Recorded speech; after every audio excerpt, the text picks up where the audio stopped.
Så har vi en annen favoritt. Og det Torpedo. Norsk heter Torpedo 36. Og vår hovedperson en leiemorder, ser han der. Han innehar stort sett alle de negative kvalitetene et menneske kan ha.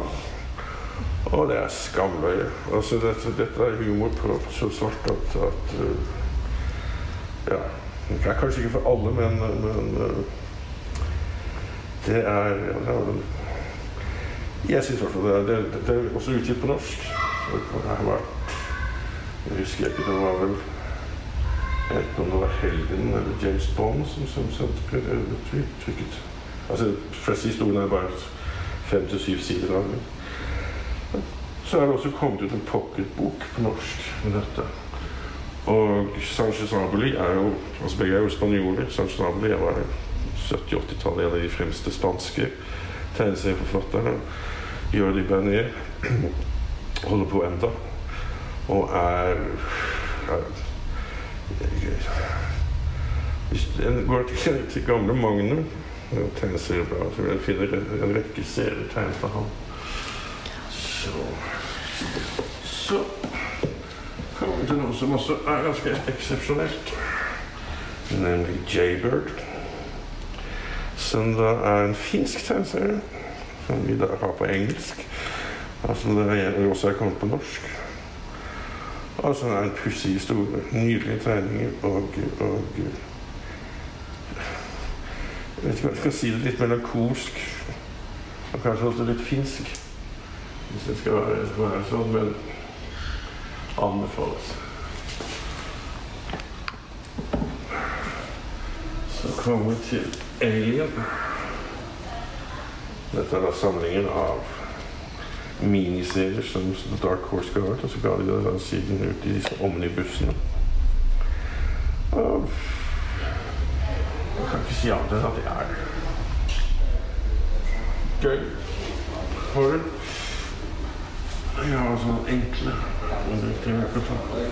Så har vi denne Charlie Palmsberg, som denne satirikeren og politiske tegneren Naji al-Ali, som fra Palestina. Og gitt settingen så det kanskje ikke så veldig mye lyst humor, så det kjekt å kunne ha den. Så det Mad Men Boogaloo, starting Nexus and the Jam. Mad Men Mark Orland sin parodi.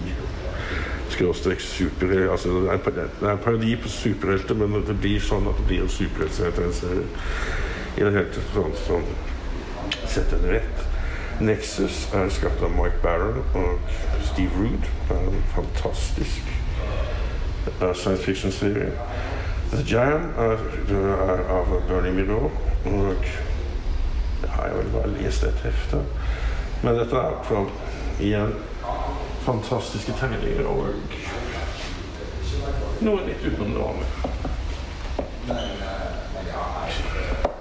Så denne her, dette en av de eldste tegneseriene i hele samlingen. Den har jeg hjemme selv, men jeg har aldri lest den. Men H.G.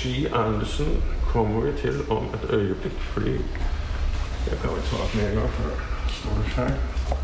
Han har laget den fantastiske biografien av Martin Luther King Jr. Og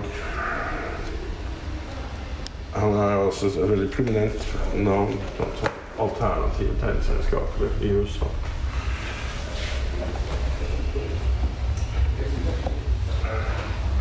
Så kommer vi til den titlen her av Jonathan Ames og Gene Haspel. The Alcoholic. Veldig dramatisk titel på boken, men for de som har, altså, jeg kan gjerne si det at Jonathan Ames, de han beskriver, light-utgaven av det å være alkoholiker. Altså hvis du, Gene Haspel har tegnet en rekke andre ting, altså flere Vertigo-serier blant annet. Så det var interessant å lese for de som måtte være interessert.